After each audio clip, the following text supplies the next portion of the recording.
Welcome back to Golden Rule Wisdom, where we explore timeless truths. Today, we discover the profound peace found in knowing enough. In a quiet valley nestled between emerald hills lived an elderly woman named Amma, known for her gentle smile and wisdom. Amma lived a simple life, far removed from the chaotic rush of the modern world, finding joy in the smallest things. Her mostest cherished companion was a plump red hen named Poppy, who lived comfortably in a small coop in the garden. Every single morning, Poppy would greet the sun with a cheerful cluck, ready to start her daily routine with her owner. Their relationship was built on mutual care and respect. Amma provided food and shelter, while Poppy provided companionship and daily sustenance. Like clockwork, Poppy would lay exactly one brown egg every morning, a perfect gift of nature for her caring guardian Amma. Holding the warm egg, Amma would always whisper her mantra, "One is enough. May we always have just what we need." This single egg was her breakfast, providing her with strength. She never wished for more, finding complete satisfaction in this sufficiency. While the world outside raced to accumulate more wealth and possessions, Amma found a rare tranquility in the concept of enough. She understood that happiness does not come from having everything, but from appreciating exactly what you have in the present moment.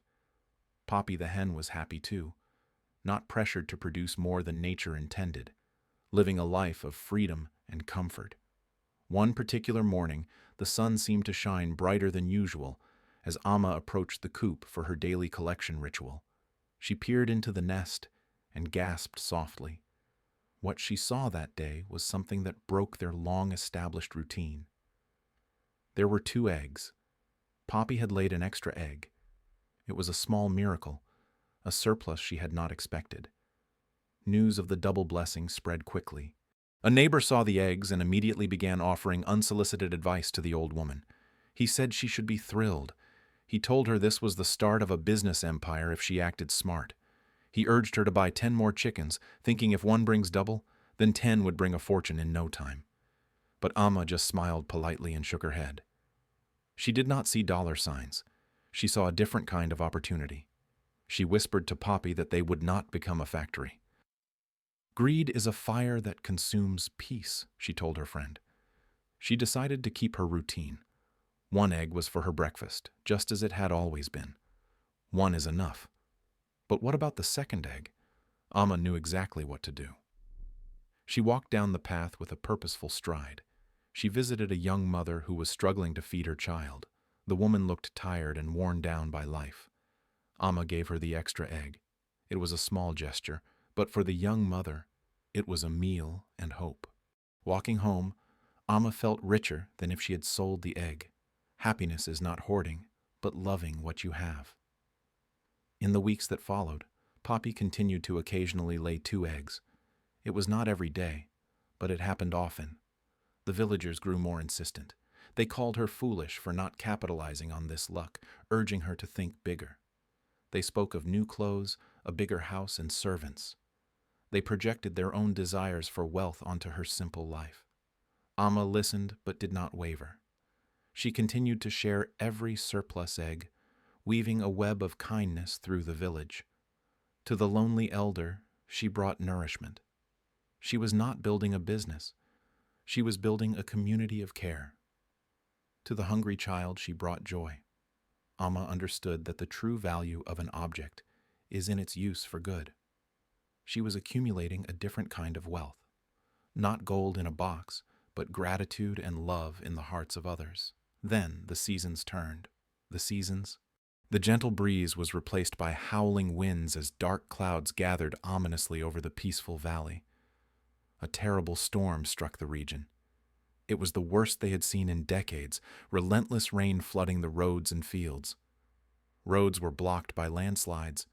The market was closed. No food trucks could enter. The village was cut off from supplies. Panic began to set in. Those who had chased wealth found that money could not be eaten when the shelves were empty.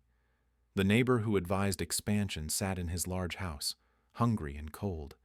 His ambitious plans offered no comfort in the disaster. Amma remained safe in her modest home. She had little, but she had enough. Her heart was calm amidst the raging storm. However, her own supplies were dwindling too. The storm lasted longer than anyone expected, and hunger respects no one, not even the wise. Suddenly, there was a knock at her door. Who would be out in such weather? Amma moved slowly to open it. It was the young mother. She held a basket of root vegetables from her garden, which had survived the heavy floods. She said she remembered the eggs when she had nothing. Now, she wanted to share her harvest with Amma in return. The next morning, the lonely elder arrived. He brought dry firewood he had stored, ensuring Amma could stay warm and cook. Even the little child came, offering a small cake his mother had baked. The village was returning her kindness tenfold. Amma's table was full. She had not hoarded food, yet she had plenty. Her investment in kindness was paying the highest dividends. But Amma did not stop there. Seeing the abundance, she decided to cook a large pot of hot vegetable soup. The aroma of the soup wafted through the wet air, a scent of comfort and hope reaching every corner of the neighborhood. She invited everyone, even the neighbor who had mocked her simplicity. He entered humbly, his pride washed away by the storm. The small cottage was filled with laughter and warmth.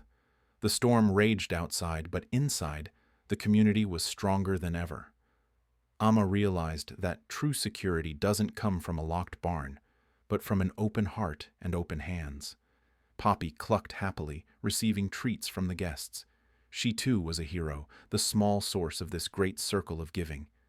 The neighbor thanked Amma. He finally understood that he had been poor despite his money, while she was rich with nothing. Eventually the storm passed. The sun broke through the clouds, shining on a village that had been knit closer together.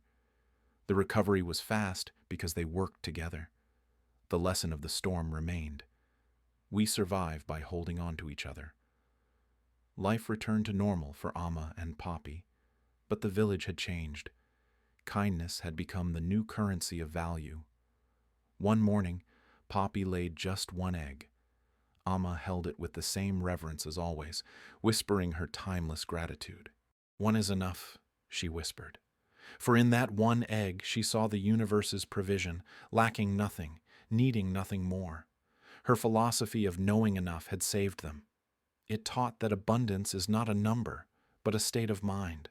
When we stop chasing more, we have time to appreciate now. We have the capacity to see the needs of others. Amma became a teacher of sorts, not in a classroom, but in her garden, teaching the next generation the art of sufficiency. As the sun sets over the valley, we reflect on our own lives. Are we running a race that has no finish line? True freedom comes when we let go of the desire for excess, when we realize that what we have is already enough. Amma and Poppy show us that a rich life is not measured by the size of the barn, but by the heart. In a world screaming for more, be like Amma. Find your one egg, cherish it, use it well, and share the surplus. Contentment is the greatest wealth. It is a fortress that no storm can destroy, a sanctuary where peace always resides. Look at your own life today. What are you chasing? And what are you forgetting to cherish right in front of you? Remember, a single candle can defy the darkness. A single act of sharing can save a soul. One is truly enough. As Amma rests, her legacy of kindness stays awake in the hearts of her neighbors. Peace is the pillow of the righteous. Slow down. Breathe. Look around you. You likely have more than you realize. Gratitude turns what we have into enough. Let the story of the golden egg remind you that happiness is not a destination of accumulation, but a manner of traveling. If this story touched your heart, share it with someone who needs peace. Let us spread the wisdom of the golden rule. Don't forget to subscribe to our community. We share stories that heal the soul and sharpen the mind every single week. What is the one egg in your life that you can be grateful for today? Tell us in the comments below. Thank you for watching. May you find your own balance, your own enough, and your own peace in this busy world. This has been Golden Rule Wisdom. Until next time, remember, one is enough when the heart is full. Goodbye for now.